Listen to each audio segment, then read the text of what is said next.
Hey, I'm Angelica. And I'm Dynasty. And you're watching BG on TV.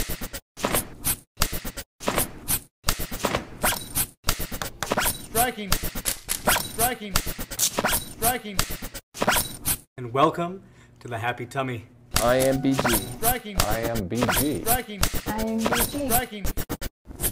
Strive for perfection, accept reality.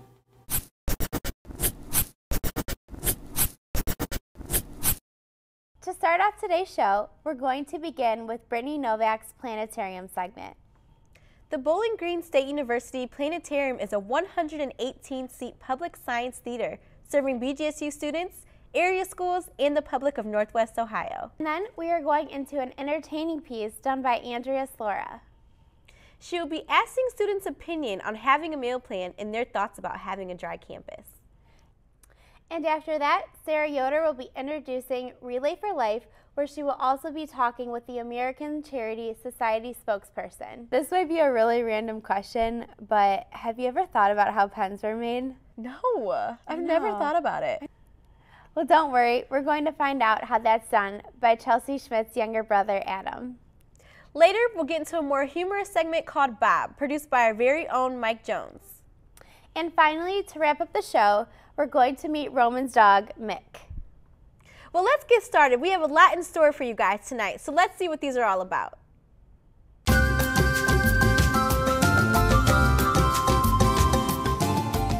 Hey guys, it's Brittany here at the BGSU Planetarium on the Bowling Green State University campus.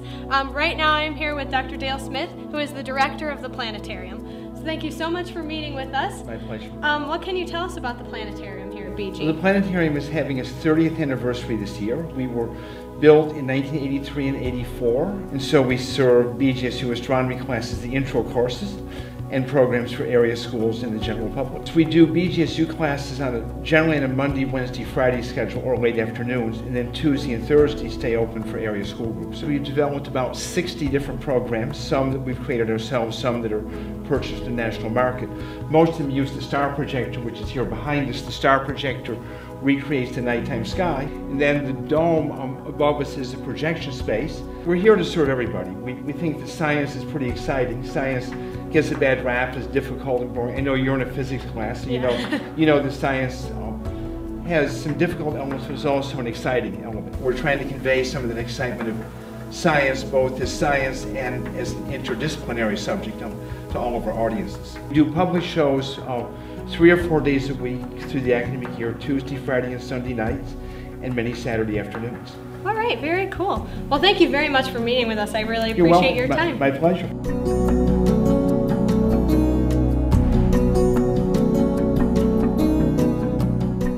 Now I have Lindsay with me. She's actually one of the students who works in the BG Planetarium. Lindsay, thank you for meeting with us. Hi. What got you interested in the program here? Well, actually, while I was in film school, my last semester there, I had to have a science course, so I took a space sciences course, and it was the most interesting class I'd ever taken in my life.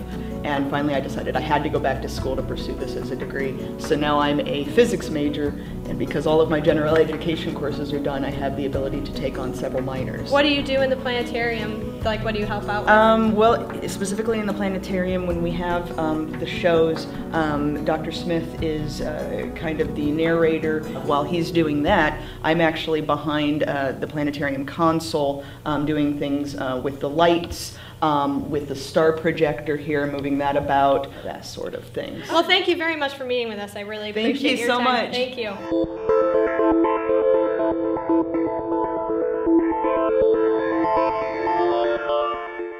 Alright guys, I'm up on the roof of the physical science building now at Bowling Green, and with me I have Mike, and he is a student here at Bowling Green. So Mike, thank you for meeting with us.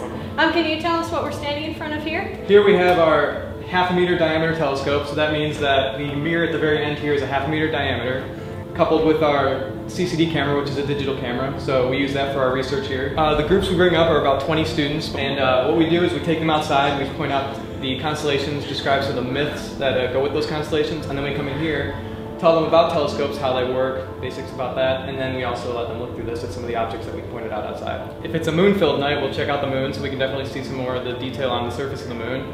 We also show them planets if there are any up in the sky. So a favorite of mine is Saturn. We can definitely see the rings. They're quite stunning, first time you see it especially. Every Friday and Sunday after the planetarium shows downstairs, we bring up anyone who's interested.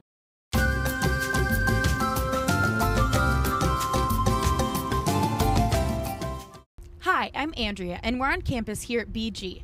I'm going to be asking students opinion-based questions.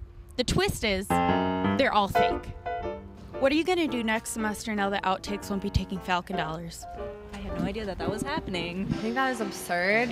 I'm a college student and... What are they using now? Like real dollars. Real money? What's real money? I definitely think that's wrong. I mean, I'm disappointed that they're not taking Falcon dollars anymore. I bought Falcon dollars probably like $1,000 worth, $2,000 worth. What's your opinion on all the new incoming students, starting with the class of 2016, being required to take a PEG course? It's like physical education course in order to graduate. So every university student has to be a football player now, right? I think that's like really stupid. So I think it's healthy for everybody, just one class. I think that's just like a hassle. If they're gonna require a PEG class, they should let people take the fun ones. It's kind of pointless.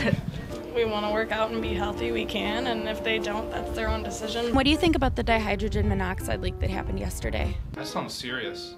Oh, I was actually amidst all of that. It's pretty intense. I got out of there very quickly.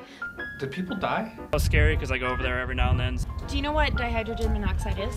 Some type of gas? I know it's like really toxic to our health. I know hydrogen monoxide is bad. It's actually water. That's really weird. Is there like a government cover-up or something? What do you guys think about the campus becoming alcohol-free next semester? You're serious? That's funny. That's really funny. They just said that there's going to be serious disciplinary action, like even if you're 21. That's a no. It's humorous. I think there's going to be some backlash, personally. Like, what are they going to do on St. Patrick's Day weekend when like half the campus is completely trashed? I love to party. Punish half the campus for drinking? They're going to reverse it.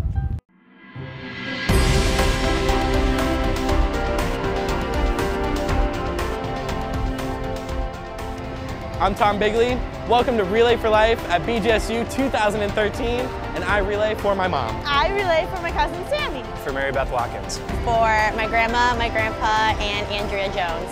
For my cousin and my grandma. For my grandmother, my great uncle, and my close family friends. For my grandpa, Jack Kinney. For my friend Taylor, who has survived cancer. For my cousin Kate. For my grandma. For anybody whose parents aren't here with them today. As you're walking throughout the entire night, for all those 12 hours, you know, you're gonna start kind of feeling your muscles are gonna tense up, you're gonna feel tired, you're gonna wanna quit, you're gonna wanna sit down and go to sleep and just kind of let all that pain just kind of go away, but you're gonna power through it. Just kind of say, you know what? This is one night. This is one night I'm staying up, I'm walking just to walk a mile in the shoes of people that have been affected by cancer, that have battled day in and day out while they're diagnosed. This kind of gives people hope and gives them that feeling that, you know, the battle is possible to win. Every hour we have a theme lab going on, and that gives everyone kind of get up and, you know, they can dress like a certain theme or, you know, just kind of do something that really kind of keeps them moving as the night continues to go. And then also we have some sporting events going on, and that's just like a real simple thing, get the blood going, get you kind of ready to go, because, you know, after you play a sport, you know, you're always like, all right, let's go, let's do something. My name is Sharon Noob, and I'm a voice of hope for the American Cancer Society.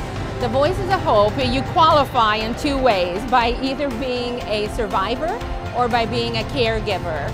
And you go out and you share your story to encourage other people in their journey. The American Cancer Society has played a part in every cancer breakthrough in the last 100 years.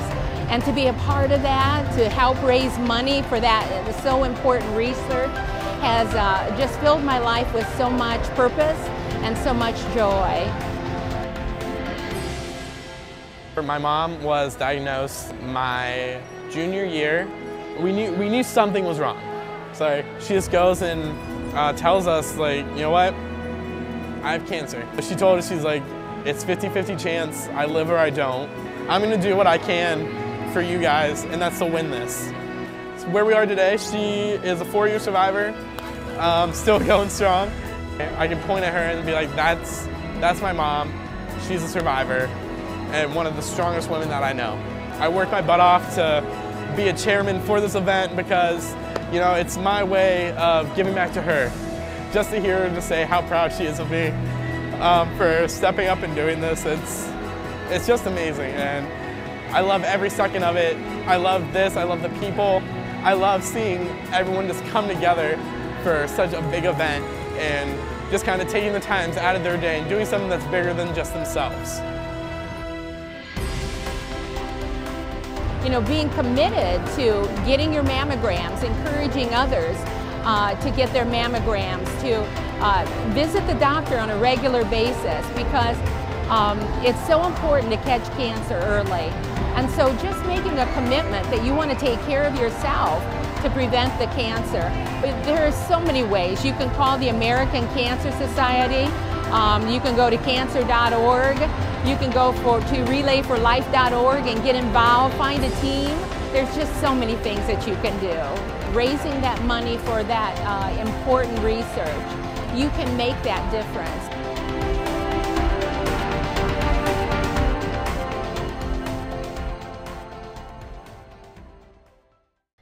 That's really awesome that they were able to raise $28,000 for cancer patients. That was truly, truly amazing. So inspiring. It really is, like what they do for these patients and what different, you know, organizations and activities that they put into this. Like, very, very nice. It's nice that like so many people are involved with it too. Yeah, you know? I'm even thinking about getting involved next year. Are you? Yeah. That's a good idea. It is. We should do it together. Yeah, let's do it. That would be nice.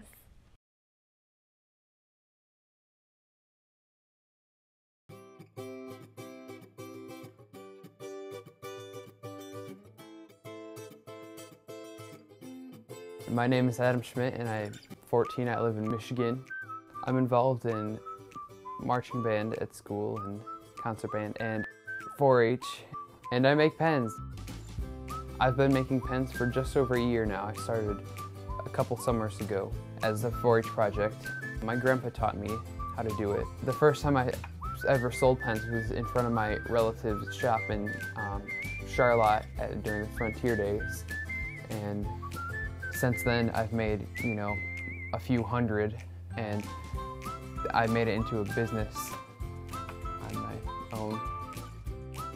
The name of my pen business is The Right Stuff. I generally like to make pens. Bottle stoppers are fun, but I usually hurt myself making them. I make other things too, like styluses, pillboxes, and seam rippers. So I'll start out as a block of wood like this, and it'll end up being a pen more like this. So the first step is cutting the blank to the size I need, cutting both ends. Then next I'll drill the two halves out on the lathe with a drill bit, and then after that I glue a couple of brass tubes into it to support and keep it all together. And then after that, the barrel trimmer goes into the pen tube, and the top of it cuts away at the material to make it flush with the brass tube so the pen parts can fit in there properly. Then once I'm done with the barrel trimming, I'll put it actually on the lathe. And I'll use different tools such as gouges and skews. A skew like this one, for cutting away at the wood until it's down to the size and shape I need. So, and while I'm turning the blank, I can add details like, you know, different shapes to the body or grooves, things like this keychain. And I use these bushings to make the actual blank level with the different parts like the center band and the cap, so they look like they go together. Then I'll sand and polish it to smooth it out and give it a nice finish. Then I'll use two different types of polishes. One is a more aggressive polish that helps get out all the scratches, and then I'll use another plastic polish that gives it the real nice shine.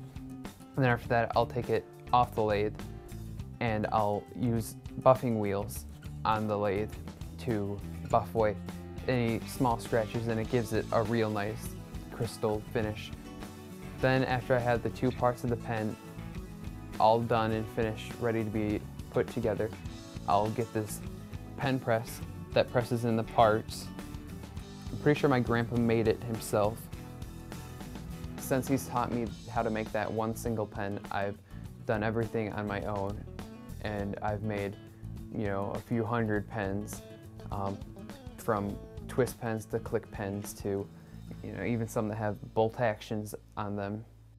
I plan to continue and probably expand. I hope to get a website at some point, but right now I have a Facebook page where I'm selling my pens. I've got, you know, I think 66 people who like my page so far. I use lots of different materials, such as different antler, like caribou antler or deer antler. And here's moose antler and elk antler.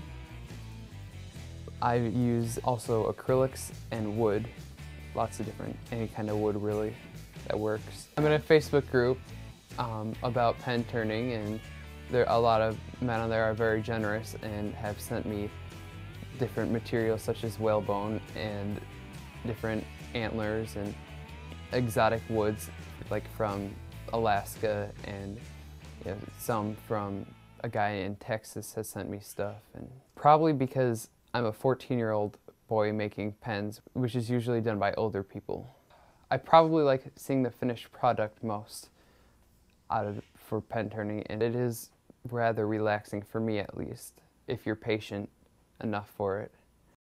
To see how those pens were made. I mean, honestly, I view pens so differently now after watching that. Yeah. And I didn't know how much work and time went into it. Yeah, I mean, either. I think it's just so much more time than I thought. I mean, it's just a pen, and that it takes that much time. That's awesome that he is really truly interested and into that. You that's know truly what I mean? amazing. That's awesome. It's really awesome.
random dinosaur walk across him behind the couch? No, I definitely saw that, and he had absolutely no idea. Just so random, like all that stuff that was going on, and he was just sitting there, like just so casually. Oh yeah, there's just Jurassic Park walking behind I know, me. Jurassic Park, like basically. And those two guys, like they were like fumbling around. It's like, okay, nothing's going on behind me or anything. Right, I'm just sitting here. Process. And as you slow your breath, the heart.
Unfortunately, that's all the time we have for today, but don't worry, we'll be back with some more great things. If you enjoyed what you saw today, be sure to check out our previous episodes on WBGU.org/BGOnTV. And if you're interested in staying connected with BGU on TV, follow us on Twitter, Instagram, and Facebook at BGU on TV. Thanks for watching, and we'll see you later.